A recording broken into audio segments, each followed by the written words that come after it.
Focus TV national breaking নিউজে আপনাদেরকে স্বাগতম। আসুন জেনে নিই আজকের প্রধান প্রধান সংবাদ শিরোনামগুলো। বিদ্যুৎ, জ্বালানি ও খনিজ সম্পদ মন্ত্রণালয়ের উপদেষ্টা মোহাম্মদ ফাউজুল কাবির খান তরুণ প্রজন্মকে দুর্নীতির পরিবর্তে উদ্ভাবন ও উৎপাদনে মনোনিবেশ করার আহ্বান জানিয়েছেন। আগামী ত্রয়োদশ জাতীয় সংসদ নির্বাচন ঘিরে অন্তর্বর্তী সরকারের কারা নির্বাচনে অংশ নেবেন এ নিয়ে আলোচনা চলছে। এ অবস্থায় প্রধান উপদেষ্টা ড. মুহাম্মদ ইউনূসের প্রেস সচিব শফিকুল আলম জানিয়ে দিয়েছেন, তিনি কোনোভাবেই নির্বাচনে অংশ নিচ্ছেন না। বিশ্বের শীর্ষ সারির তথ্য প্রযুক্তি প্রতিষ্ঠান গুগল, অ্যালফাবেট তাদের ২০২৫ সালের জানুয়ারি থেকে জুন মাসের স্বচ্ছতা প্রতিবেদন সম্প্রতি প্রকাশ করেছে। সেই প্রতিবেদন অনুযায়ী এই ৬ মাসে অন্তর্বর্তী সরকার গুগলের কাছে কন্টেন্ট সরানোর জন্য মোট ২৭৯টি অনুরোধ করেছে, যার অধিকাংশই ছিল সরকারের সমালোচনামূলক কন্টেন্ট সরানোর জন্য।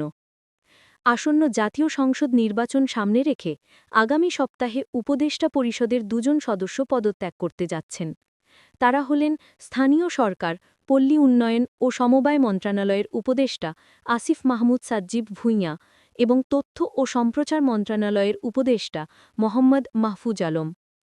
ত্রয়োদশ জাতীয় সংসদ নির্বাচনের জন্য পোস্টাল ব্যালটে ভোট দিতে এ পর্যন্ত মোট ৭০,৬৬০ জন প্রবাসী বাংলাদেশি নিবন্ধন করেছেন। এদের মধ্যে ৫৯,৫১০ জন পুরুষ ভোটার এবং ১১,১৫০ জন নারী ভোটার।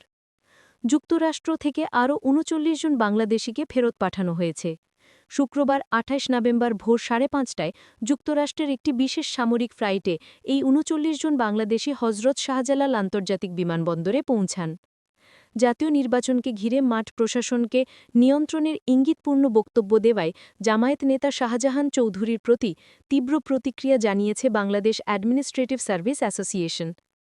সংযুক্ত আরব আমিরাতে গণ-অভ্যুত্থানে অংশ নেওয়ার অভিযোগে বিভিন্ন সময় আটক হওয়া অবশিষ্ট ২৪ জন বাংলাদেশিকে শীঘ্রই মুক্তি দেওয়া হবে বলে জানিয়েছেন প্রবাসী কল্যাণ ও বৈদেশিক কর্মসংস্থান মন্ত্রণালয়ের উপদেষ্টা অধ্যাপক আসিফ নজরুল।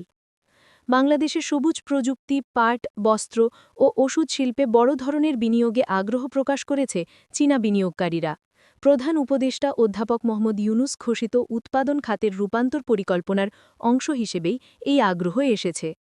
সাবেক প্রধানমন্ত্রী ও বিএনপি চেয়ারপারসন খালেদা জিয়ার বর্তমান শারীরিক অবস্থার বিষয়ে গভীর উদ্বেগ প্রকাশ করে তার জন্য দেশবাসীর কাছে দোয়া চেয়েছেন প্রধান উপদেষ্টা প্রফেসর মোহাম্মদ ইউনূস।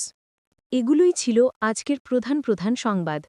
পরবর্তী সংবাদের জন্য ফোকাস টিভি পিন এর সাথেই থাকুন। ধন্যবাদ।